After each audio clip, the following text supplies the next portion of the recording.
Tahlilan adalah tradisi yang umum yang dilakukan oleh sebagian umat Islam di Indonesia, khususnya yang bermazhab Syafi'i. Biasanya dilakukan setelah seseorang meninggal dunia pada malam pertama, ketiga, ketujuh, ke-40, ke-100, dan bahkan setiap tahun.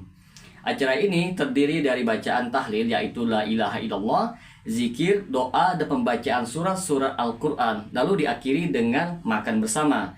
Namun banyak orang yang menisbatkan amalan tahlilan ini dengan mazhab Syafi'i, terkhususnya dengan Imam Syafi'i.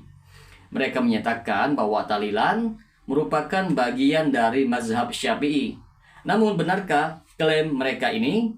Di sini teman-teman sekalian, kita akan mengulasnya lebih mendalam agar kita mengetahui bagaimana pandangan Imam Syafi'i berkenaan tahlilan ini. Nah, bagi teman-teman sekalian yang penasaran dengan kelanjutan dari pembahasan video kali ini, maka tonton terus video ini hingga selesai agar kita menemukan fakta yang sebenarnya.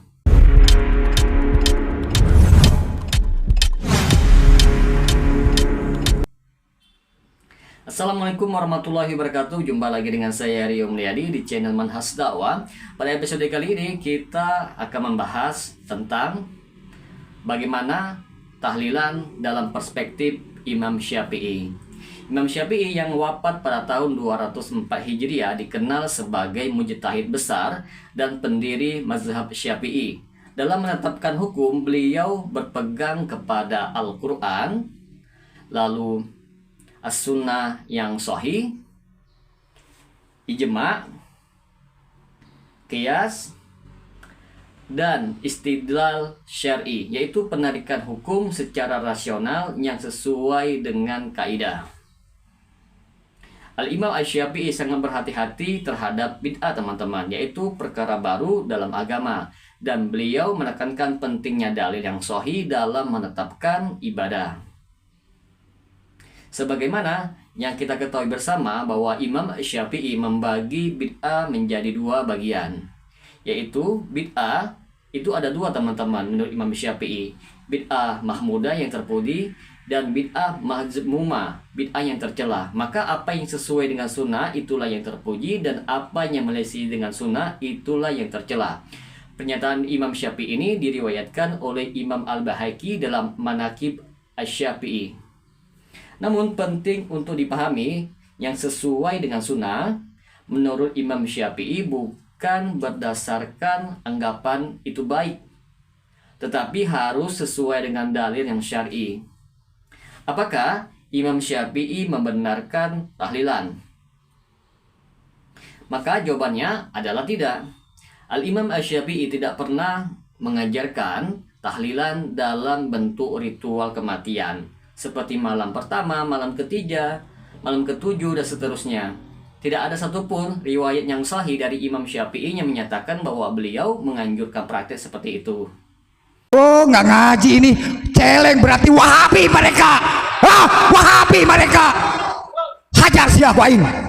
Bahkan beliau mengatakan, aku membenci ma'tam, yaitu pertemuan duka walaupun tidak ada tangisan, sebab itu adalah bid'ah, sebagaimana yang tertulis dalam kitab Al-Jilid 1 halaman 248. Dalam kitab Al-Imam Syafi'i secara jelas melarang bahwa berkumpulnya keluarga mayit untuk membuat makanan, mengadakan majelis-majelis khusus untuk meratapi atau mendoakan mayit secara berjamaah teman-teman, lalu menjadikan kematian sebagai momen makan-makan dan ritual berulang. Kenduri yang dibuat dekat-dekat dengan kematian yang baru berlaku, yang ni dilarang oleh mazhab-mazhab Islam.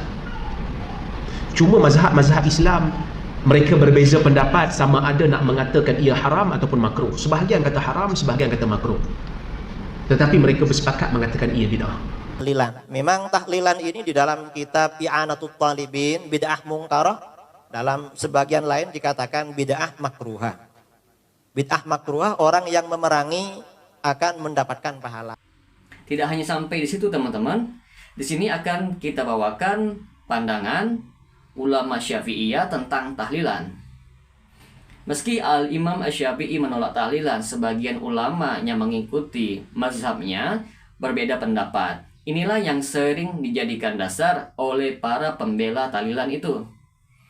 Namun perlu dicatat di sini teman-teman, Al-Imam An-Nawawi, seorang ulama Syafi'iyah yang besar, dalam kitabnya Al-Majmu' dan Raudatul Talibin menyatakan bahwa membuat makanan oleh keluarga mayit dan mengumpulkan orang adalah perkara yang makruh dan tidak dianjurkan di dalam syariat. Lalu Imam Al-Ghazali dalam kitabnya Ihya Ulumuddin memang mencatat kebiasaan membaca Al-Quran dan zikir, tetapi bukan dalam bentuk tahlilan seperti yang sekarang.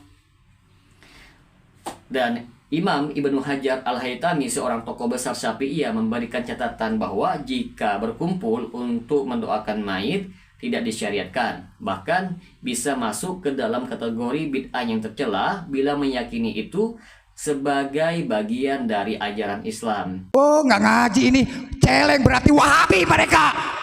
Wahabi mereka. Hajar si Ain. Ada beberapa bentuk masalah-masalah dalam tahlilan yang perlu kita ketahui. Adapun beberapa penyimpangan dalam praktek tahlilan yang tidak sesuai dengan prinsip Imam Syafi'i itu seperti yang pertama, penetapan waktu khusus.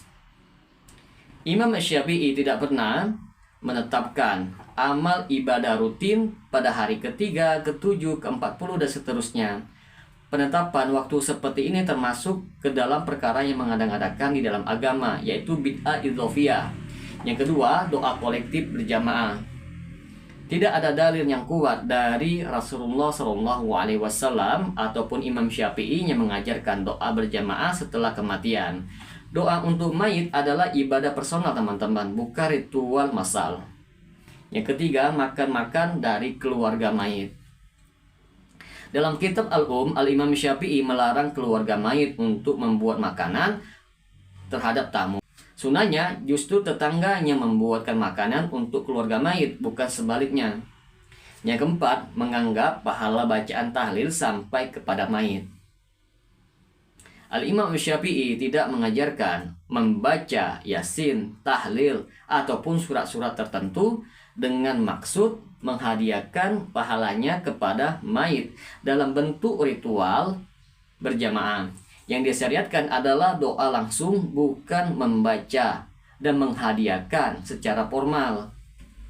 Terus apa yang disyariatkan menurut Al-Imam Syafi'i setelah kematian? Imam Syafi'i mengajarkan beberapa amalan yang benar-benar sahih untuk dilakukan. Itu seperti doa langsung untuk mayit, sedekah atas nama mayit, yaitu dengan ikhlas bukan dengan ritual, melunasi utang-hutang mayit, menjaga silaturahim dengan kerabat mayit, mendoakan ampunan dan rahmat untuknya secara personal. Maka dapat kita simpulkan di sini, apakah Imam Syafi'i membolehkan tahlilan? Maka kita jawab tidak. Imam Syafi'i bahkan menolak bentuk ritual kematian seperti yang terjadi dalam tahlilan. Yang disyariatkan adalah doa yang tulus, amalan yang ikhlas, bukan ritual rutin ataupun berjamaah dengan penetapan hari-hari tertentu. Tahlilan sebagaimana yang dilakukan masyarakat bukan ajaran Imam Syafi'i, tetapi hasil tradisi lokal yang kemudian hari disangka sebagai ajaran mazhab Syafi'i. Jangan mudah tertipu dengan klaim bahwa tahlilan adalah ajaran Imam Syafi'i. Mari kita kembali kepada ajaran beliau yang sesuai dengan yang murni, yakni beragama berdasarkan dalil bukan karena kebiasaan. Ada sebuah perkataan yang indah dari Imam Syafi'i. Beliau mengatakan, ikutilah kebenaran meski engkau sendirian, dan tinggalkan kebatilan meski seluruh manusia melakukannya. Semoga dengan sedikit penjelasan ini dapat memberikan manfaat bagi teman-teman sekalian, dan apabila channel ini dapat memberikan manfaat bagi teman-teman sekalian, silakan subscribe dan share. Semoga bermanfaat. Assalamualaikum warahmatullahi wabarakatuh.